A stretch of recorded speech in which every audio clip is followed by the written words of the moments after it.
and I'm doing some quick mental arithmetic while I talk to you, is just under 60 seconds. And McConville is going past his teammate, Brad Jones. We see it happen before our very eyes. So one Audi moves from 5th to 4th. The other Audi, quite understandably, moves from 4th to 5th. And here we Head have to the pits. David Brabham in. Second. And Paddy's there. What's the news? Murray, regulation change, as you'll see again, no problems with the seat because they fit in perfectly, the brothers. Now they're going to check the brakes. This car has not had brakes as yet, and it doesn't look like they've got any problems with them at this stage either. So that's very good news for the BMWs. Okay. Fuel in, 4 tyres, and a pretty regulation stop and a very quick stop by the Beamers.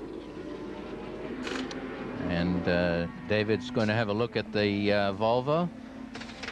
Just checking the dipstick for the oil there, the dry sump tank. Absolutely mandatory to keep the right level of oil in these things. Jason Plater, there he is, pit stop. We'll just throw our stopwatch on here and see how much time they do need if they are going to go after brakes. While Certainly none on the back. Nothing untoward on the back. We can't see anybody working on the front. The driver change, Alan Menu going back in. While the watch is running, let's go to David Tapp. Yes, Gary, I'm actually standing right opposite the Peter Brock, Derek Warwick workshop where the Vectra has just pulled up. Derek Warwick will get in the car. Peter Brock, another fine driving stint by the veteran. And Warwick very keen to get in there and get on with the job. He loves this circuit. It's really just a basic pit stop. They're going to change tyres. The fuel's going in as I speak. And at the garage just a little further down is the Renault team, and Pat Welsh is there. Yes, front brakes for the Renault team, and that's what's taking just a little longer, but this was scheduled. Interesting stat from down here.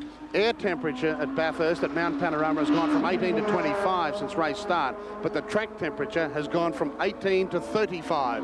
So it's pretty hot stuff down here at the moment. But it's just taking a little longer than expected for the Renault. Alarm Menu is well and truly strapped in and ready to go, but the brakes are taking, especially this right front, taking just a little longer than expected. It's not taking longer than I expected, I have to say, because this is always a very tricky operation that can so easily go wrong. It's very, very hot down there. The mechanics, as you see, has got heat protective gloves on. In go the new pads, and here's trouble for the Hyundai of Rick Shaw and Tony Robson. They're coasting to a standstill. They've lost the lead because Craig Baird will have gone through into the lead now. This is coming up to 3 minutes, Murray. Yeah, he was 45 seconds behind. You see Alan Menu sitting there trying to be calm, but so very difficult when you know you've dominated the race all the way and that you're in the process of losing the lead through no fault of your own. I can tell you he's just lost it. In fact, I think he's just gone a lap down. Yes, well, 3 minutes in the pits, it's got to be at least a lap. No two ways about that. Menu will settle in there. Be surprised not to see a little pump up of the brakes on the pit lane. Now he's got to keep cool and not just go like a mad thing. He can't be mad. He's got to be a professional now and accept that for what it was. It can happen to anybody. New leader, Craig Baird, number 2, BMW. Yep. This is what so many people expected to happen. And confirmation that the number 3 car is a lap down. And that now Cameron McConville and Brad Jones in the 2 Audis have moved up into 2nd and 3rd places. Alan Menu down to 5th position at the present moment because Jeff Brabham has moved up into 4th place. BMW leads, Audi 2nd, Audi 3rd, BMW 4th. Renault Laguna, that was 1st for so very long, is down in 5th position ahead of Jim Richards' Volvo, and 100 laps have been run by the lead cars. 61 to go as coasting into the pit lane comes Rick Shaw and Tony Robson's Hyundai Elantra yet again. They started very late from the pit lane. This is not the car that you normally expect to see in touring car racing, but they've done a good job on it. We saw the number 3 Renault lose 3 minutes through their own doing, not getting the brakes back in properly. And here we have a situation where this car could have been much higher up the field. Probably, I would venture to say, running at least 3rd at this stage of the game had they not lost the 3 minutes in the pits. Yeah, well, out of the men who might have been expected to do well in this race, John Cleland in the twin Vauxhall Vectra to the one you're looking at now, retired a long time ago when he came in with a power steering failure. Alan Jones put the Renault Laguna into the wall through no fault of his own when he hit somebody else's oil. Tim Harvey had the Peugeot 406 left front wheel upright collapse on him. Stephen Richards, who was going extremely well in the Nissan Primera, also had a braking problem, and he is out of the race. And there's about 17 people left now. If this race is the Melbourne Cup of car racing, then I guess Peter Brock must be the Bart Cummings of car racing, because they are the winningest people, David Tapp. Gary Wilkinson, Peter Brock. Gary has just referred to you as the Bart Cummings of car racing. So I'd better get 10, hadn't I?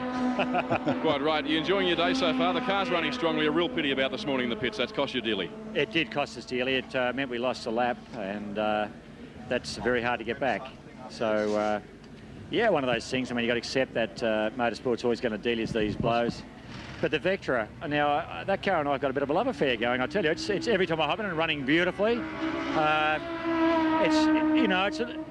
It's not the full spec they'll have, I guarantee you, this time next year. But it's very, very close to being on the money, and delightful to arrive. We'll catch up with you later, Brocky. There's plenty of pit action coming up. Okay. Well, we've got trouble with the BMW. They definitely bared in for oil, and we saw them do that once before. This engine seems to be chewing oil for some reason or other, or they're losing it through a leaking line somewhere, but an unscheduled stop for Baird on that occasion. Paddy Welsh, any information on that? Just a problem with oil pressure, Gary. No driver change, so it has been a reasonably long stint for Craig Baird as well. He's been out there for 30-odd laps, but a problem with oil pressure. But nevertheless, it was still quite a quick stop. Tyres and fuel obviously went on and in while they were about it. Right, well, we've been watching that, and it's my view that Cameron McConville has taken the lead on lap 106 in the Audi Quattro, with Brad Jones bearing down on Craig Baird that you're looking at now. And I wonder if that BMW is indeed going to last the race. It's the second time it's been in with that oil problem. That's ominous, Murray, and you don't like to see the bonnet going up. In fact, it's almost impossible to win a race when bonnets start going up at the pit stops. Lap 107, and you look at a new race leader, and it is the Audi Quattro of Cameron McConville and the Belgian driver Jean-Francois Ormeroul. And what Brad Jones said has come to pass. The Audi team have just slogged away and keeping their strategy right, matching their lap times lap by lap, knowing that they've got a strong and reliable car. Because the number 2 BMW has been into the pits for the second time. The car of Paul Morris and Craig Baird, and Alan Menu, who led the race for so long, is down in 5th position. And on lap 107 in this 161 lap race with a long time to go, and Steve Richards back in the race, I see, in the Nissan Primera, as he's passed by new race leader Cameron McConville. But the order is McConville leading his teammate Brad Jones by less than 3 seconds. Jeff Brabham in the BMW is in 3rd position ahead of his teammate Craig Baird. Alan Menu is a long way back in the Renault Laguna in 5th position after that long brake pad stop. And Jim Richards in the Volvo is in 6th position. So the Audis have played the patient game. They are running 1-2, but there are still 54 laps in the race to run. Alain Menu, in his effort to make up for lost time, he's had a little bit of a mishap. Let's take a look. Car 3, Alain Menu, the Williams Renault. Whoa! Very lucky. Oh, lucky. Hit the curb at Skyline, and he didn't let it get out of shape in the sand. He just let the car take its own momentum, but he hit the curb twice, once hard on the approach to the corner, a second time on the other side of the curb. Here's another slam, floor pan of the car, the front spoiler getting a whack, and then, okay, a little bit of dust in the car, we won't worry too about it, but that got his heartbeat going, John. You've been there 31 times today. Could you have recovered like that? Oh, definitely. No argument. I probably wouldn't have hit the curb in the first place. No, that was a good recovery from Alain there.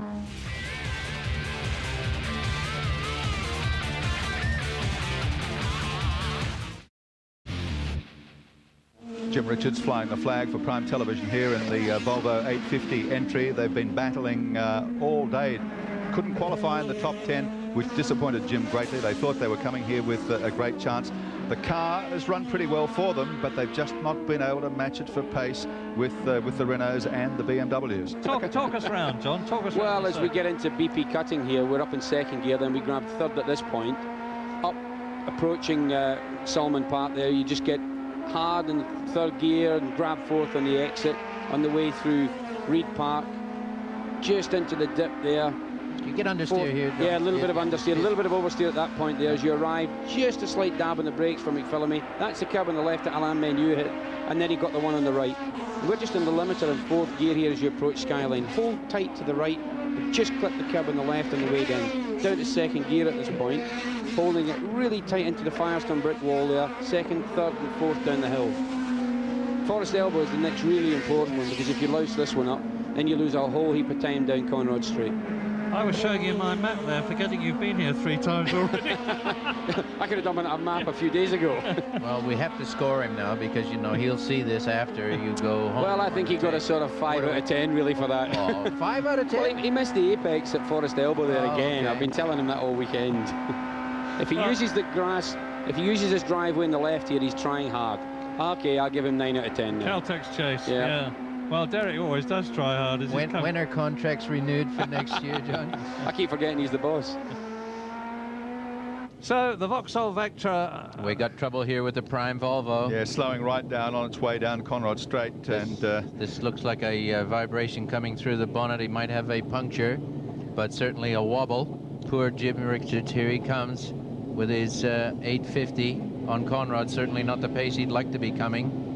Bad news for Jim Richards, good news for Neil Crompton and Derek Warwick, who are behind him in 7th and 8th places on the same lap. Well, so the tires seem to be okay, Murray, so I hope this isn't a drivetrain problem. Well, this is the 1996 car, the 850. Oh, we can hear some thumping. That's certainly not a puncture doing that. John, would you like to guess? I don't know, it could be a puncture on the other side of the car. Certainly the wheels and tyres on this side looked okay, but the steering wheel is not tugging at him, so maybe it's a rear tyre that's going or something, or a drive shaft. I feel it must be terribly difficult to discipline yourself to go carefully and smoothly in circumstances like this. Yeah, when you know you're... Flat tyre on the right, the right front there. So the mice are starting to get at the machinery, no doubt about it. At 100 odd laps, they're now starting to sort of suffer a little bit, reliability in 1 or 2 components that are starting to get a little bit tired. I'm amazed that there's as many running as there are. I wouldn't have been surprised if there were only 8 or 10 cars running at the end of the race. He didn't get to his pit bay, Murray. He's in the pit lane. He's in the drive lane, and somebody's going to start squawking about that shortly. And while all this is going on, Richard Hay has done some calculations. The Audis last stopped on lap 79.80, so if they can stretch it now to lap 120, 121, that's about 6-7 laps from now, that should be their last stop. That would be a nice way to go. That's a long way for these Peugeot boys to push that car up that pit lane, because Peugeot is at the very far end of this pit lane. These guys are going to be well tired by the time they get there. Yes. It's been a phenomenal effort by these guys. John Clellan, bad luck to you. What is ahead of you immediately when you go home, and will we see you back next year? Well, immediately ahead of me, I've got the TT at Donington when we go back. We've got some exciting prospect there because we run this 96 Aero package again, and we have 1 or 2 other little tricks up our sleeve. So we're looking for a good result to end what's been basically an appalling season. See, Menu is out of the car here. That's not looking good. Okay, bad luck, John Clellan, today. We look forward to seeing you next time. My pleasure. I will definitely be back. You bet your life you will. We won't let you stay away.